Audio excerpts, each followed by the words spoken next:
Olá, meu nome é Heloísa Freitas, juntamente com Denise Argemi, fazemos parte do Planeta Digital.help. Planeta Digital.help, ele vai fazer aniversário de 1 ano, agora em junho, e o objetivo principal do nosso Planeta Digital é a inclusão das mulheres no mundo digital, como também é a difusão de notícias relacionadas tanto à tecnologia como à inovação. E hoje nós vamos dar início a conversas virtuais. Nessas conversas nós vamos falar sobre stalking, cyberstalking, o que significa violência contra a mulher, quais são os tipos de violência praticadas contra as mulheres previstas na Lei Maria da Penha, quem é Maria da Penha, o que é feminicídio. Vamos falar também sobre o que move alguns homens a ser violentos e até a matar as mulheres que dizem amar. Bem, então hoje a nossa convidada especial da primeira conversa virtual é a delegada Viviane Neri Viegas, que vai nos falar sobre stalking. Quem é a delegada Viviane Viegas? A delegada Viviane é graduada em Ciências Jurídicas e Sociais pela PUC do Rio Grande do Sul. Ela é mestra em Direito Público pela Unicinos e doutoranda em Direito pela Universidade Autônoma de Lisboa. Possui pós-graduação em Direito Público e em Gestão da Investigação Criminal pela Unitoledo de São Paulo. Atualmente, ela é delegada de polícia da Polícia Civil do Estado do Rio Grande do Sul e exerce suas atividades como diretora da Divisão de Comunicação e Marketing da Polícia Civil do nosso estado. Ela atuou como diretora de ensino da Academia de Polícia Civil do Estado do Rio Grande do Sul e exerceu atividades na Delegacia de Polícia de Repressão aos Crimes contra a Administração Pública e a Ordem Tributária. É docente na mesma Cadepol do Rio Grande do Sul, nas disciplinas de Violência e Criminalidade, Aspectos Sociológicos, Psicológicos, Direito Administrativo e Legislação para Vulneráveis. Ela ainda é professora em cursos da Secretaria de Segurança Pública do nosso estado, é coordenadora do curso de bacharelado em Direito da FTEC e IBGEM e professora nas disciplinas de Direito Constitucional, Crime e Sociedade e Direito Ambiental. Ainda é pesquisadora, investigadora do Centro de Pesquisa Ratio Legis da Universidade Autônoma de Lisboa, em Portugal, na linha de pesquisa Direitos Humanos, Cultura de Paz e Fluxos Migratórios. Bem, então vamos passar diretamente a palavra para a nossa convidada, a delegada Viviane Viegas.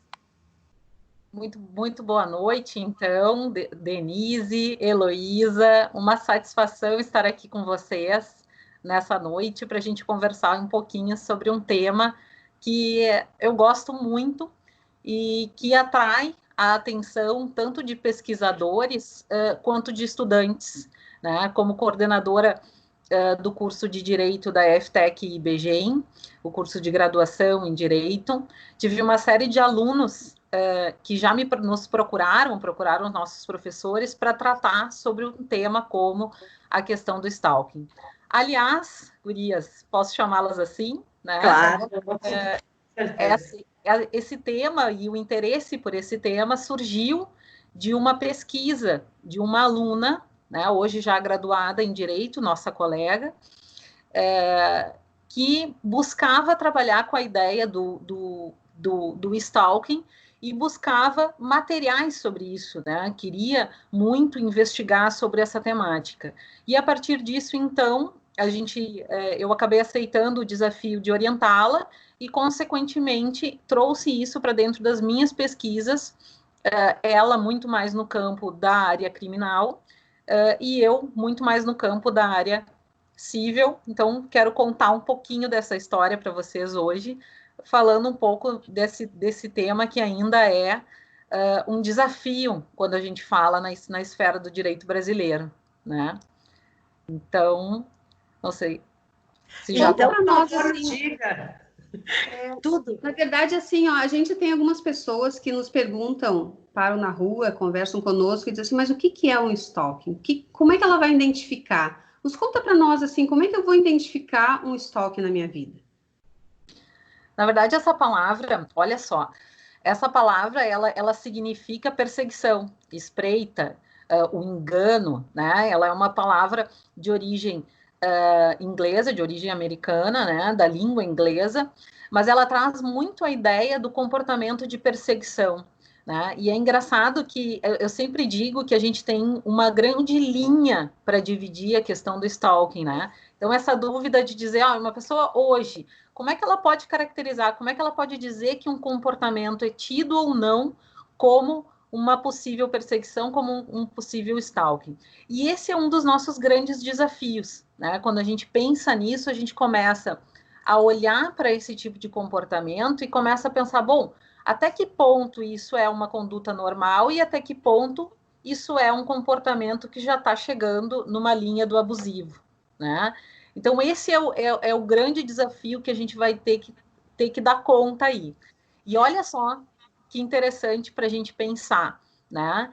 Quando a gente olha para esses comportamentos, e a gente ouve hoje falar de stalking, estamos aqui nessa nossa primeira conversa, as pessoas às vezes pensam, mas eu nunca ouvi falar, né? Ou já ouvi falar, mas não exatamente aplicado com a questão abusiva, ou com a questão criminal, ou com algo danoso, né? As pessoas ouvem o stalking como, ele me stalkeou na internet, né? No Facebook, ele foi atrás da informação, né? Queria saber da minha vida, o que eu estava fazendo, e a gente entende isso como um comportamento normal, né? Se a gente for perguntar aqui, e eu vou perguntar para a Denise daqui a pouco, né?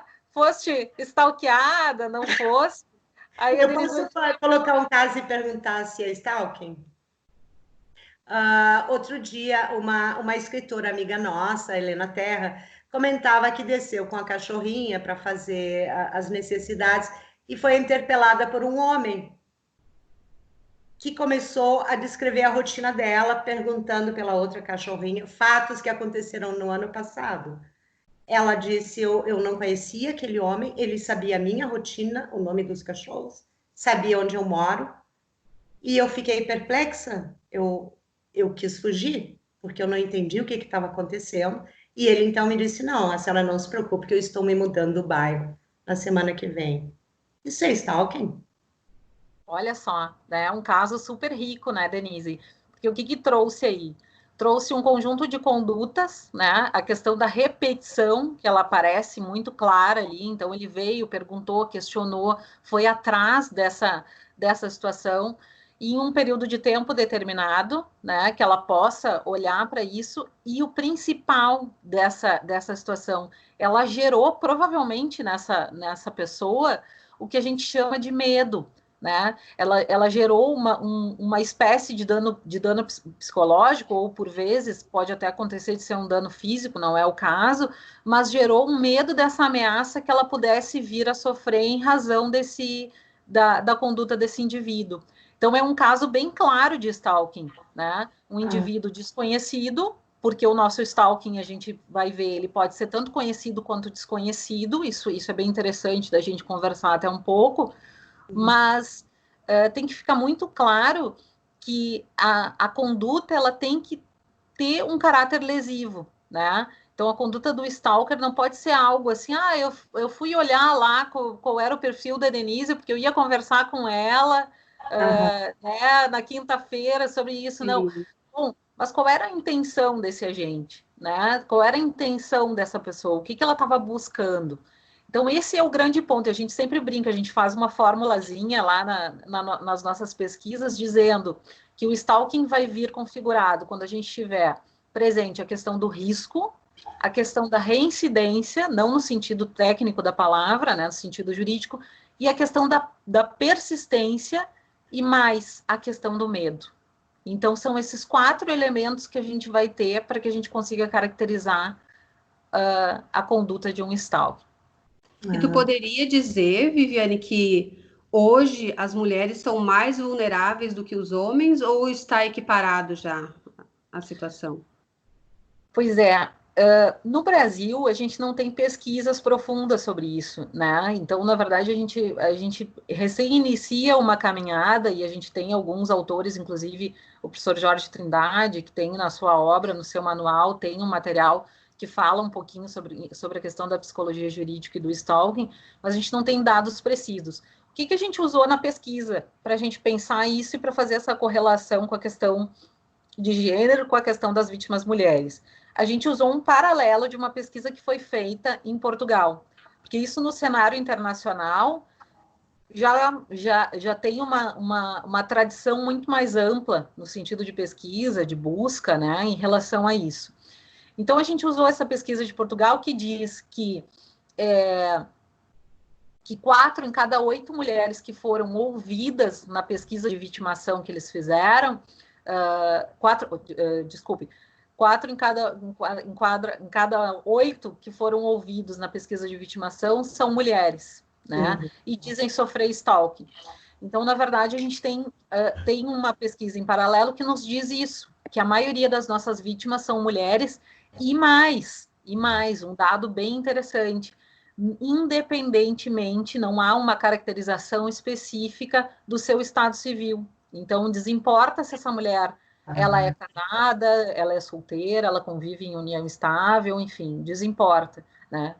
Então, isso nos fez com que a gente se alertasse, e claro que até por uma questão muito prática da minha própria vida prática como delegada de polícia, e por muitos anos delegada em delegacia para mulher, a gente verifica que a gente tem um núcleo de fatos, de ocorrências e de ocorrências policiais que são registradas por vítimas mulheres. Então, sim, Elo, acho que a gente pode dizer que a maioria das nossas vítimas são mulheres, e mais, que a gente tem que acender uma luzinha vermelha aí para pensar sobre essa questão de gênero e a questão dos stalkings.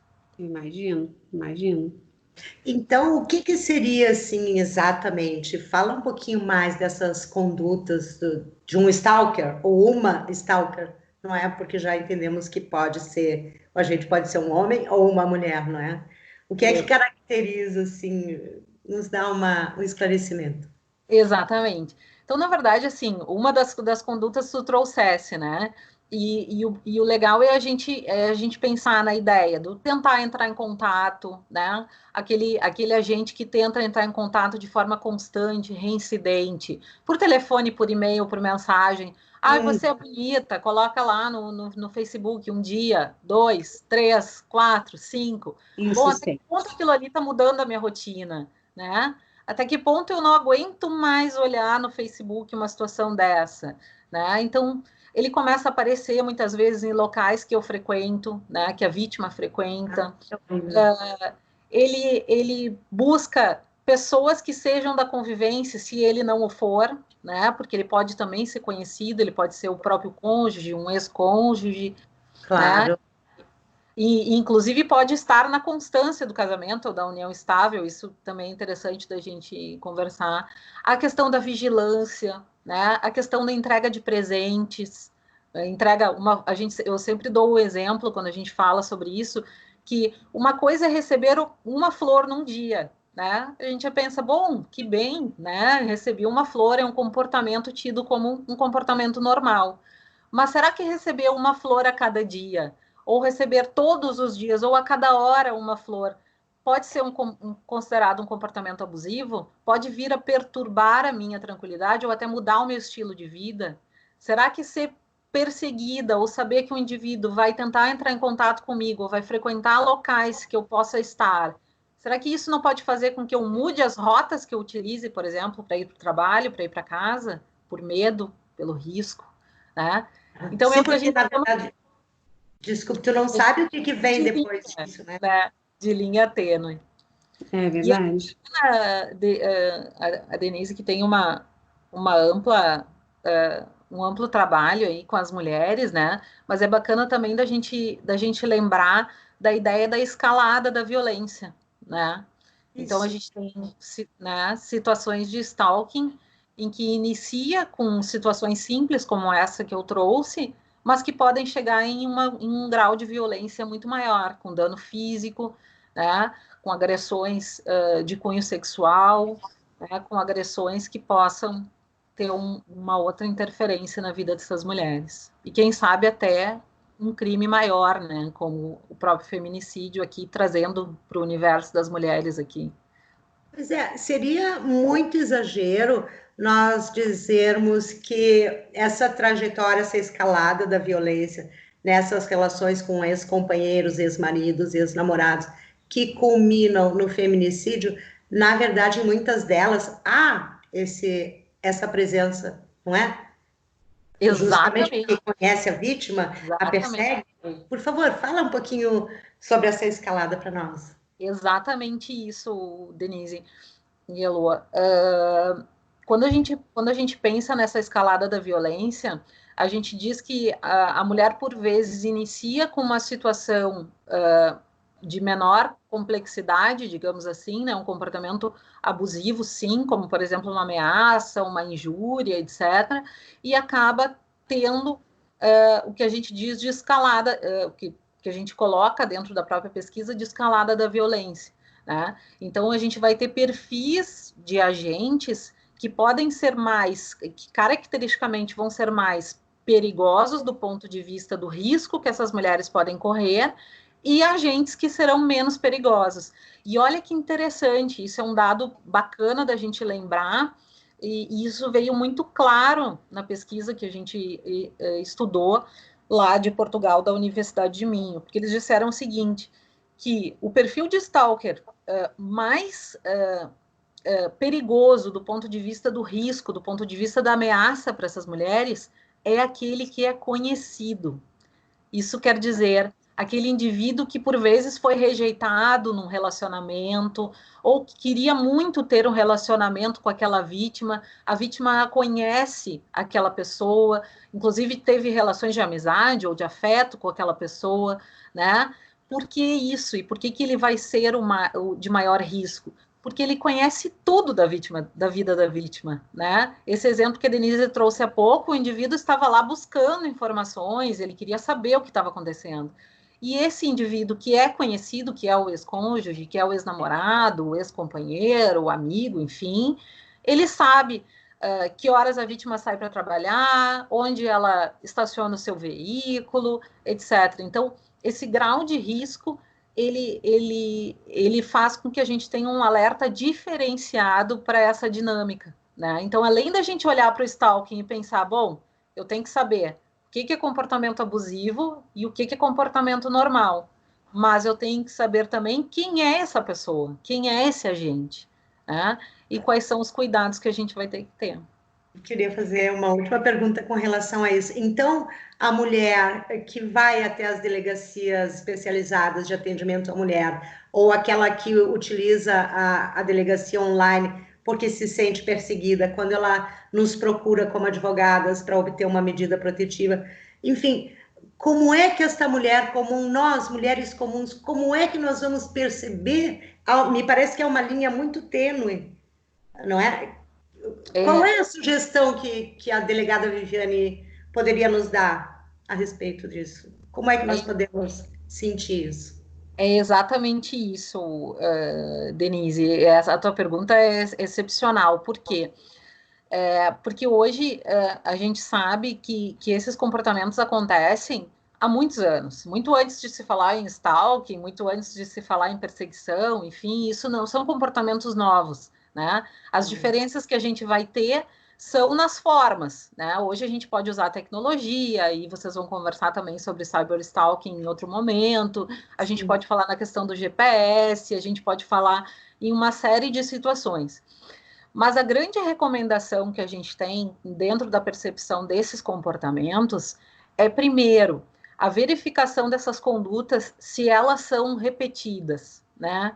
Então, a questão do quanto esses comportamentos acontecem. Ah, mas eu só posso denunciar se esses comportamentos aconteçam várias vezes? Não, gente. Vocês podem denunciar antes disso. Aliás, devem denunciar antes disso. Mas é importante estar atento para essa repetição, porque, por exemplo, provavelmente essa sua amiga do exemplo que você trouxe não fez um registro, porque ela se sentiu ameaçada, mas ao mesmo tempo o indivíduo acabou deixando de estar ali, etc. Mas é importante a gente prestar atenção como isso nos afeta, né? E esse é o grande ponto, é a grande dica que a gente dá para as vítimas, né?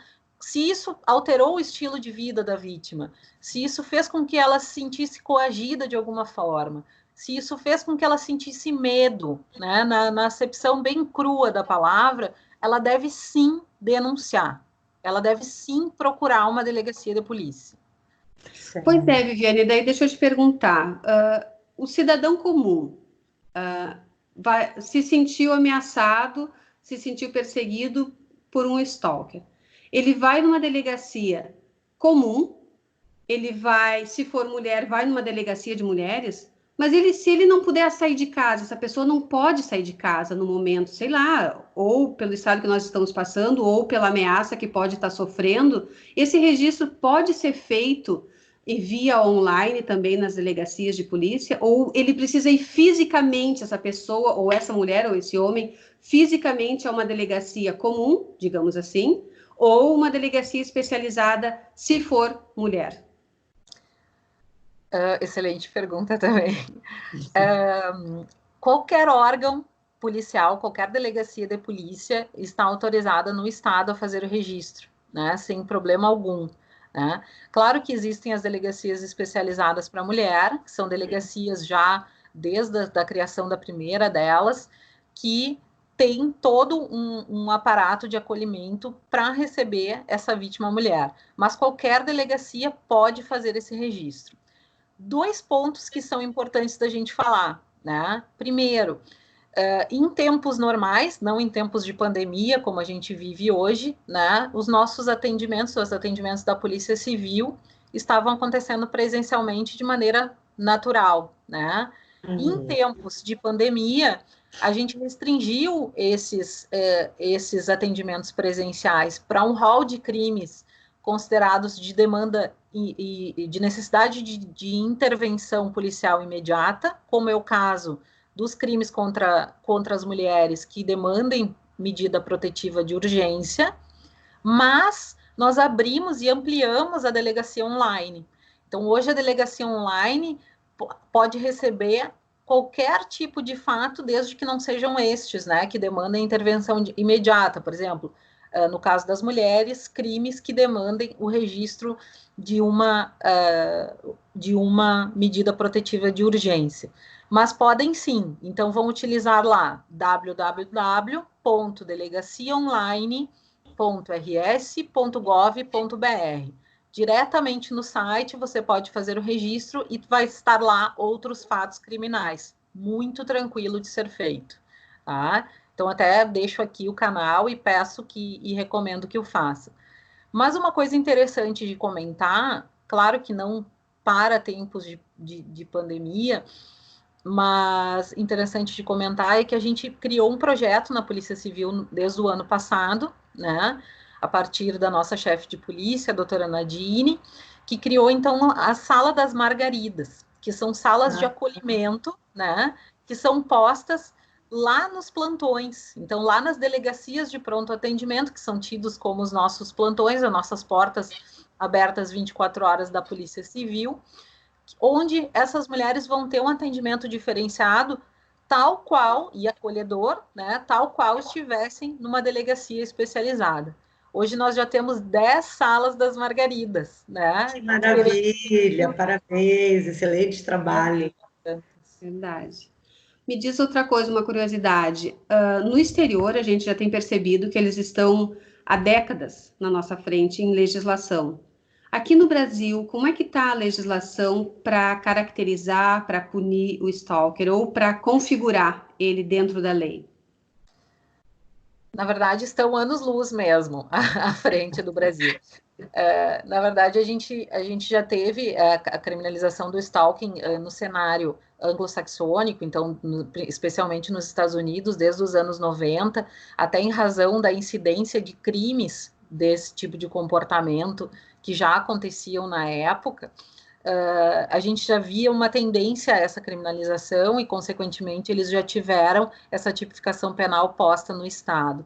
No cenário europeu, da mesma forma, né? Inclusive, há uma recomendação da ONU, uma determinação internacional, uma recomendação da ONU na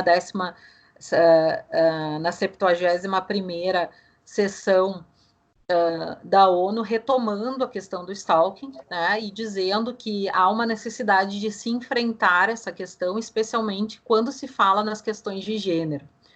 No Brasil, qual é o cenário que a gente tem hoje, né? Hoje nós temos a possibilidade de uma situação dessas, como o exemplo que a Denise trouxe há pouco, de se enquadrar numa perturbação de tranquilidade, né, que é uma contravenção penal, nada mais é do que uma infração de menor potencial ofensivo, da Lei de Contravenções Penais, do artigo 65, que vai configurar uma pena de prisão simples de 15 dias a 2 meses. Isso quer dizer, vai configurar um termo circunstanciado dentro da polícia e, consequentemente, um encaminhamento aí para o juizado especial criminal. De forma autônoma, se o comportamento de stalker vier como uma conduta de ameaça ou vier com acrescido de uma injúria, de uma outra conduta que tipifique um delito autônomo, a gente vai ter a possibilidade de criminalização. Mas o comportamento de perseguição, o comportamento de espreita, né, que é o comportamento do stalker genuíno, digamos assim, nós só vamos ter se nós tivéssemos dentro do Brasil, e nós não temos, um crime autônomo. Né? Então, nós não temos uma conduta determinando que o stalking seja um delito autônomo no Brasil. Desculpe. Imagina, por favor. Não, trazendo, há cerca de 2 semanas, houve justamente a aplicação da Lei Maria da Penha em um caso de stalking, e aí falaram nos PLs que estão no PL para transformar em crime. Tu poderia nos falar rapidamente sobre esses PLs, enfim? Claro. Temos, então, se eu não me engano, desde 2009, PLs tramitando dentro do Congresso Nacional, para que se tenha, então, né, a maioria deles sugerindo a criação de um delito autônomo de stalking, né, e PLs, mas PLs com textos legais diferentes. Então, alguns deles trazendo o delito de stalking, né, como um delito autônomo, mas mantendo-o como um crime, uma infração de menor potencial ofensivo, né, que geraria aí um termo circunstanciado, como eu expliquei, e outros criando efetivamente uma figura criminal, aí um tipo penal, como um crime, né, prevendo aí uma pena de reclusão um pouco maior, etc., e até mesmo a possibilidade de aumento de pena quando eles estiverem envolvendo relações domésticas ou familiares. Né?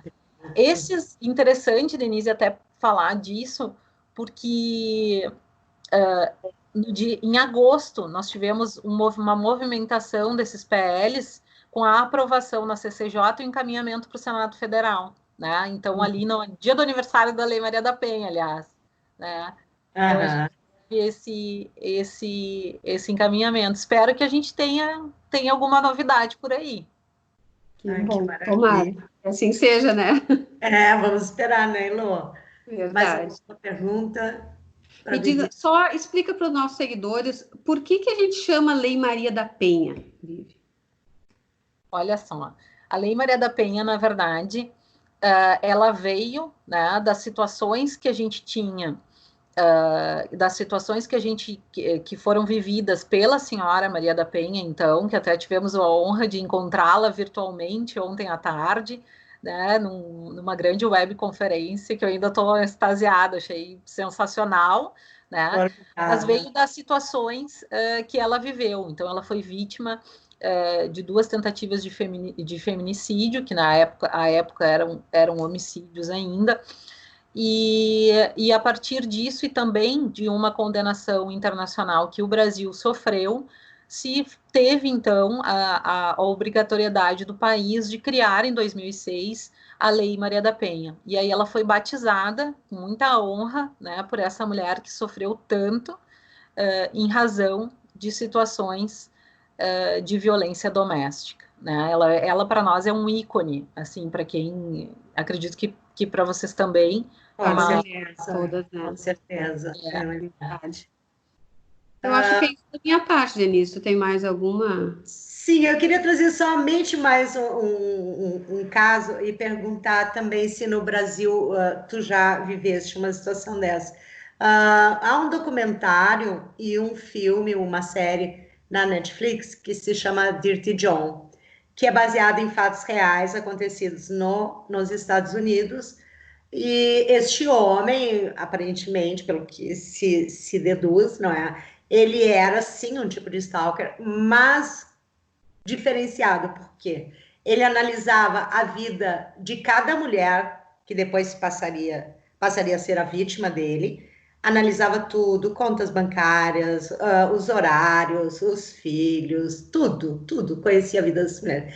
Depois ele se apresentava de uma forma sempre sedutora, acolhedora, enfim, envolvia essa mulher numa relação amorosa, muitas acabaram inclusive casando com ele, e depois ele as espoliava. Inclusive, uma brasileira foi vítima deste homem. Enfim, a última, então, não vou fazer o spoiler, mas, enfim, a última vítima dele era uma mulher que trabalhava com decoração de interiores, e a filha dessa mulher estava acelerada quando eles se conheceram, porque aí que está a coisa interessante. E que no fim acabou, enfim, vou deixar aberto aí para que as pessoas depois vão lá ver, quem sabe a gente conversa mais adiante. Mas enfim, acabou na morte deste homem, uma morte acidental, porque ele foi para matar a filha desta mulher, que se deu conta, as filhas, né? E ela conseguiu se apoderar da faca e o matou. Então, eu pergunto, já se viveu no Brasil algo semelhante que chegou a esse extremo? Porque, na verdade, ele não era um ex-companheiro, ele era uma pessoa que ele armou todo um ardil para envolver essas mulheres, não é? É possível, já se sabe de alguma coisa assim aqui no Brasil? Na verdade, ele tem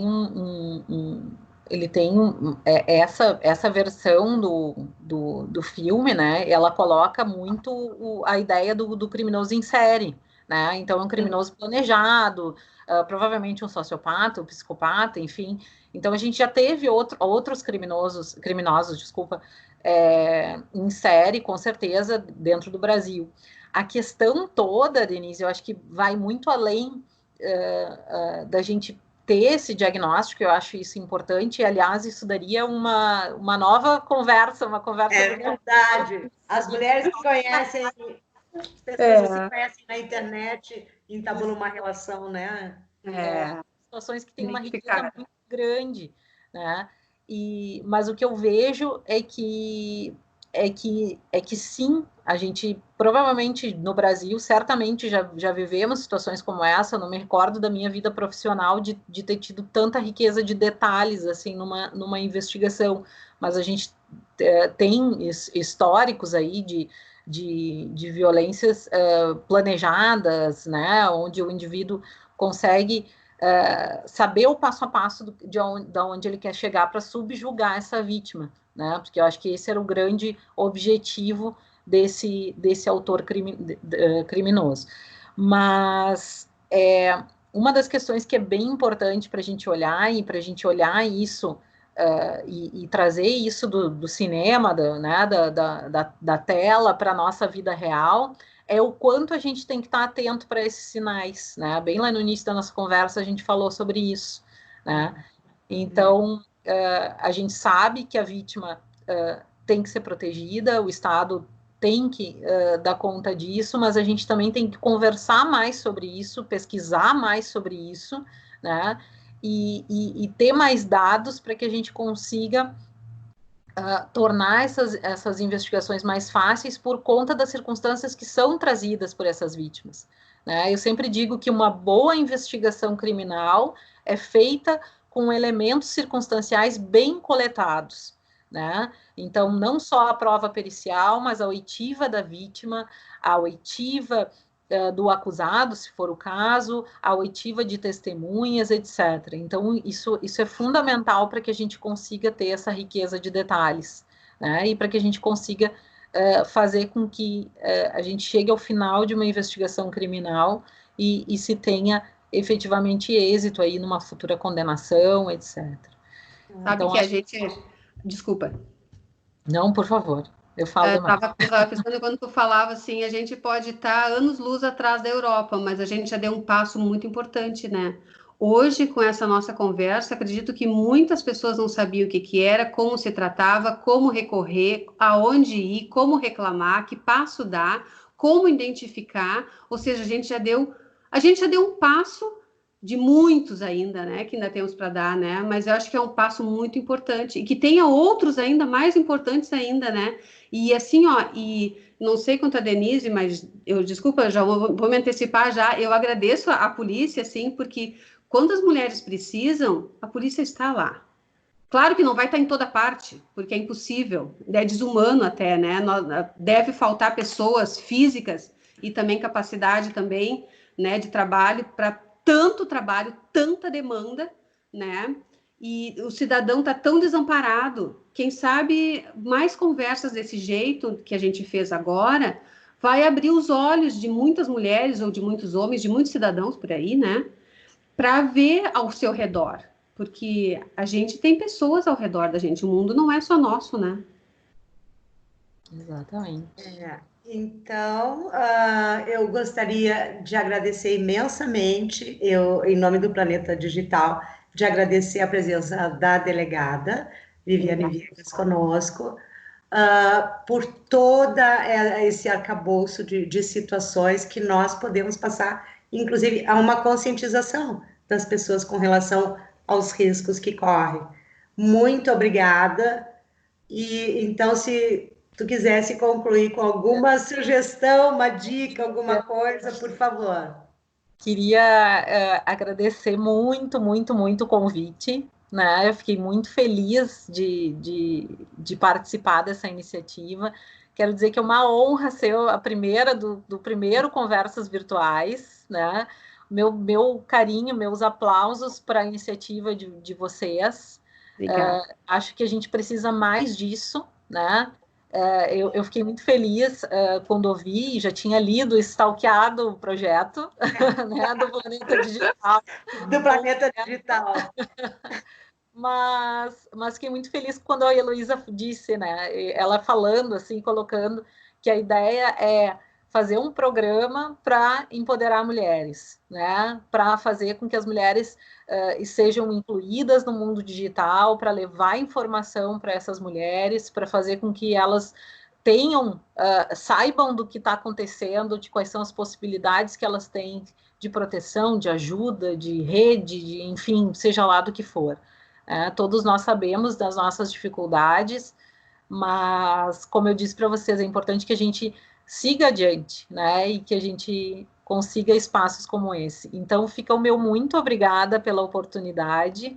Eu sei que eu falo um pouquinho demais, isso é mania de professora. Não, tá ótimo, nós gostaríamos que essa gravação durasse horas, mas, enfim, sabemos que tu tens outras atribuições, né? Muito obrigada novamente, então, e obrigada. Passamos ao encerramento, que a Heloísa vai dar umas notícias para a gente acabar aqui. Então, na verdade, estar falando sobre cyberbullying, né? Isso, na verdade, assim, ó, a gente agradece, eu agradeço também, novamente, né, em nome do Planeta Digital. Nós fizemos essa gravação, mas as perguntas, dúvidas, questionamentos que possam surgir quanto a este assunto, nossos canais do planetadigital.help vão estar abertos. Facebook, Instagram, YouTube. Coloquem suas dúvidas lá. Posteriormente, elas vão ser respondidas e, se necessário for, a Viviane vai ser nossa segunda convidada novamente para segundas conversas virtuais aí. Elô, desculpe, uma questão de ordem. Eu falei cyberbullying, não, é cyberstalking. Não é cyberbullying, esse será para uma outra vez. Pode ser. Vamos embora. Mas muito obrigada, então. Uma boa noite a todas, meninas. Boa noite. Obrigada, tchau, tchau. Obrigada.